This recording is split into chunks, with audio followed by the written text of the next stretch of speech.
Angel one से related कुछ important news and updates के बारे में। दोस्तों, अगर हम एंजल वन की बात करें तो हाल ही में एंजल वन एक न्यूज़ की वजह से काफ़ी ज़्यादा चर्चे में आई थी। और वो न्यूज़ क्या था भाई कि सेबी के जो चेयरपर्सन हैं उनके तरफ से स्टेटमेंट हमें देखने को मिला था कि इक्विटी डेरिवेटिव की जो टेन्योर हैं वो बढ़ाने वाले हैं, जिस वजह से एंजल वन बीएससी जैसी कंपनी से आपको अप टू 8% तक गिरते हुए नजर आई थी।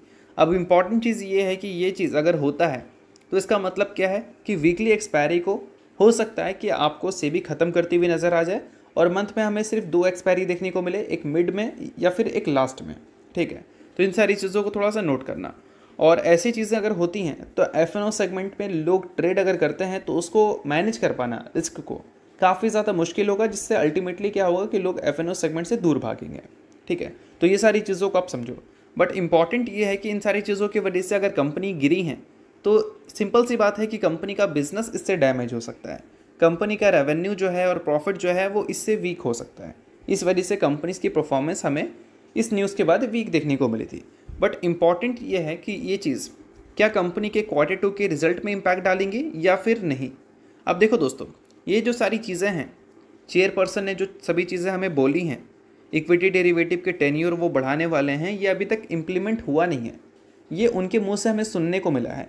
अब मुंह से सुनने को मिला है तो इसका मतलब इसको इम्प्लीमेंट करने के लिए एक टाइम फ्रेम भी लगेगा, काफ़ी सारे प्रोसेस लगेंगे। और वो प्रोसेस अगर मान लो 1 महीने में कंप्लीट होता है तो इसका मतलब ये है कि Q2 में इसका कोई भी डैमेज हमें देखने को नहीं मिलेगा, क्योंकि Q2 का पीरियड कौन सा है? जुलाई, अगस्त, सितंबर। ठीक है, अगस्त ऑलमोस्ट यहाँ पर कंप्लीट होने वाला है।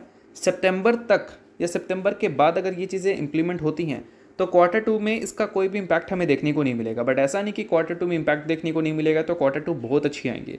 मार्केट सिचुएशन के हिसाब से कंपनी के नंबर्स हमें देखने को मिलेंगे, बट इस न्यूज़ की वजह से कोई भी इम्पैक्ट हमें देखने को नहीं मिलेगी।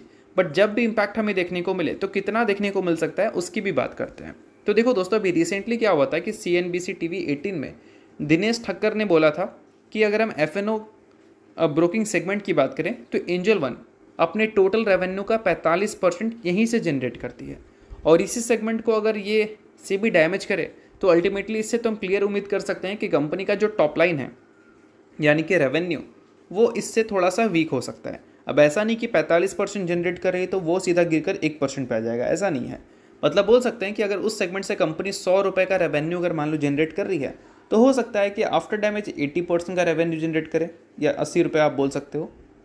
ठीक है, उसके अलावा आप बोल सकते हैं 50 रुपये। तो ये सारी चीज़ें मतलब बोल सकते हैं बिज़नेस ख़त्म नहीं होगा।